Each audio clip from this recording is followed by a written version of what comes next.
Hi, we're out on the range today, so bear with me if you hear gunfire in the background. You know, you see a lot of stuff about top 5 this and top 5 that. Recently I came across some things people were doing with their top 5 most iconic guns. And I thought, I can do that. Well, I don't want my work to be completely derivative of theirs, so I'm going to change a couple of things. One of the things is I'm going to talk specifically about top 5 iconic American handguns. If we were talking internationally, the list would have to include Luger P08, Walther P38, PPK, Browning High Power, and on the list goes on. Another thing, again, I don't want to be derivative of other people's work. I'm going to demonstrate and shoot the guns I'm talking about. Also, spoiler alert for all you glags out there, this list will not include a Glock for 2 main reasons. One, Glocks haven't been around long enough for, in my opinion, to be iconic, and 2, they're not American. So, without further ado, top 5 most iconic American handguns. First on my list is the Smith & Wesson Model 10. Introduced in the very early 20th century, this is a 6-shot double-action .38 Special revolver. And back then a lot of them had this 6-inch barrel.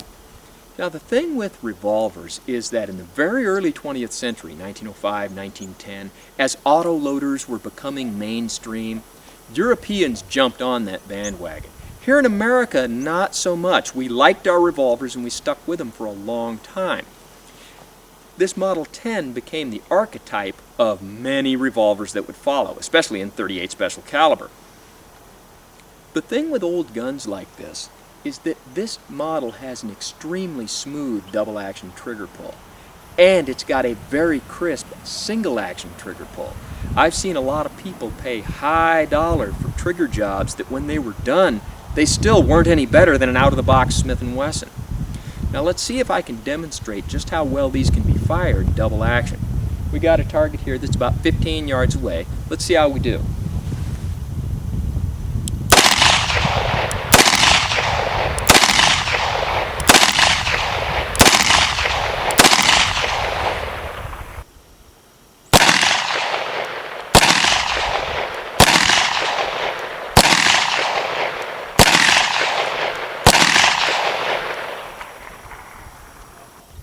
And that's not bad for double action at 15 yards. Okay, now I've got my old school revolver in my old school holster. If you have an old one like this with the retention strap over the trigger guard, retire it. Anyway, as I said, here in America, we loved our revolvers. And as a society for concealed carry or security personnel or the police, we didn't make any mainstream transition away from them until probably the 1980s. And when we did, there were some reasons. One of those was the revolver's lack of firepower. Most revolvers hold 6, autoloaders can hold 15 or more. And even with speed loaders, most people just can't reload a revolver as fast as they can an autoloader. And guns like this one predate speed loaders as we know them today. So let me show you a technique that some of the old-timers used to really rapidly reload revolvers like this.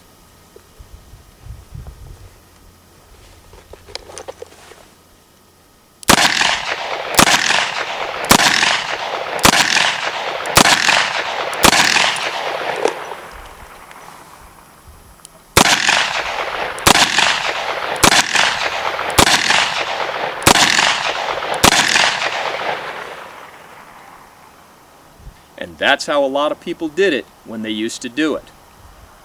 Now let's take a look at the target.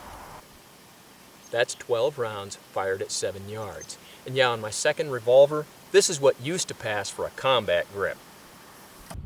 Number 4 on my list is the Smith & Wesson Model 36. It's also a double-action revolver, but it's a 5-shot .38 Special with a 1 7/8" barrel.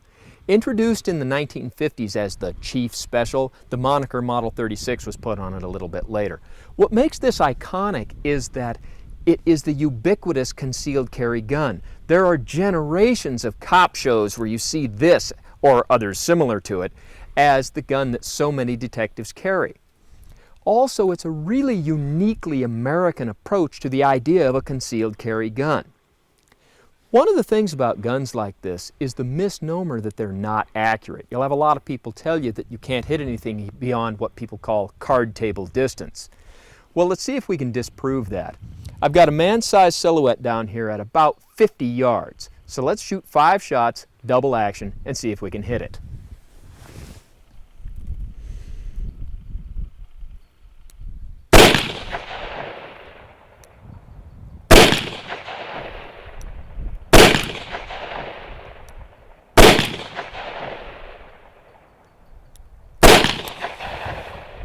Well, 5 shots, 5 hits. I got one a little bit close to the edge, but really that's more of just looking at a gunmetal gray sight against a gunmetal gray target. I had a little trouble seeing it. But I think we can pretty well disprove the misnomer that these guns are not accurate. And there's no question, it is truly American icon. Number 3 on the list is, again, a revolver. This is a Smith & Wesson Model 29 44 Magnum. 44 Magnum was introduced in 1955 as a joint venture between Smith & Wesson and Remington. That's why it's technically called a 44 Remington Magnum. And it was billed in 1955 as the world's most powerful handgun cartridge. Why is it iconic? I've got 2 words: Dirty Harry.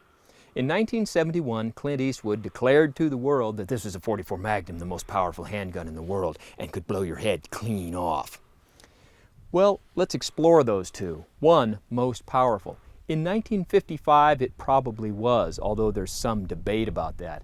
By 1971, when Clint Eastwood said that, it's highly debatable if it was still the world's most powerful handgun cartridge. But what isn't debatable is that it isn't anymore. It has been surpassed by the 454 Casull, the 50 AE, the 460 Smith & Wesson, the 500 Smith & Wesson, and the list goes on ad astra.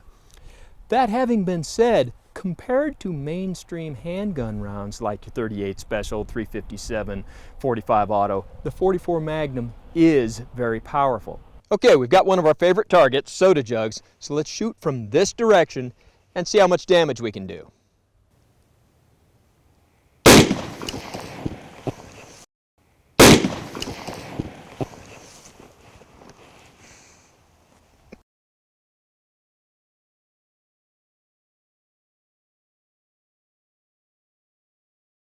.44 Magnum, pretty powerful.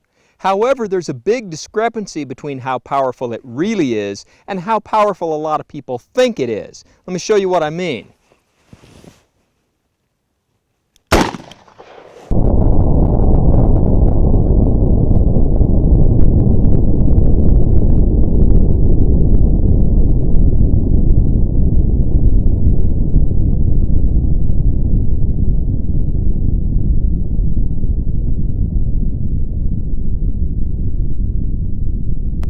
See what I mean? Okay, you knew this gun was coming, and here it is, number 2 on my list, the Colt 1911, or 1911A1, in caliber 45 ACP. This gun served our military for nigh on 7 decades. Versions of it are still being used in the military. I don't even need to say anything about this gun except let's shoot it.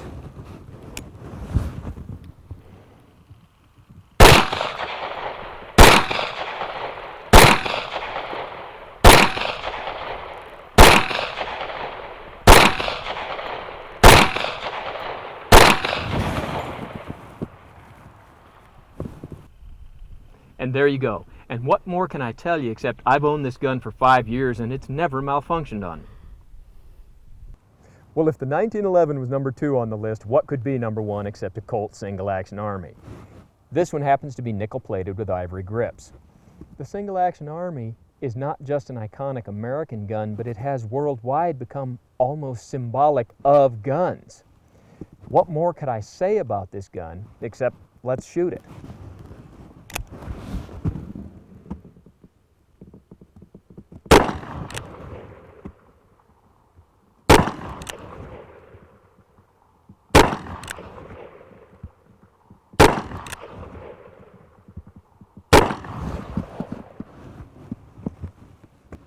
And there you have it.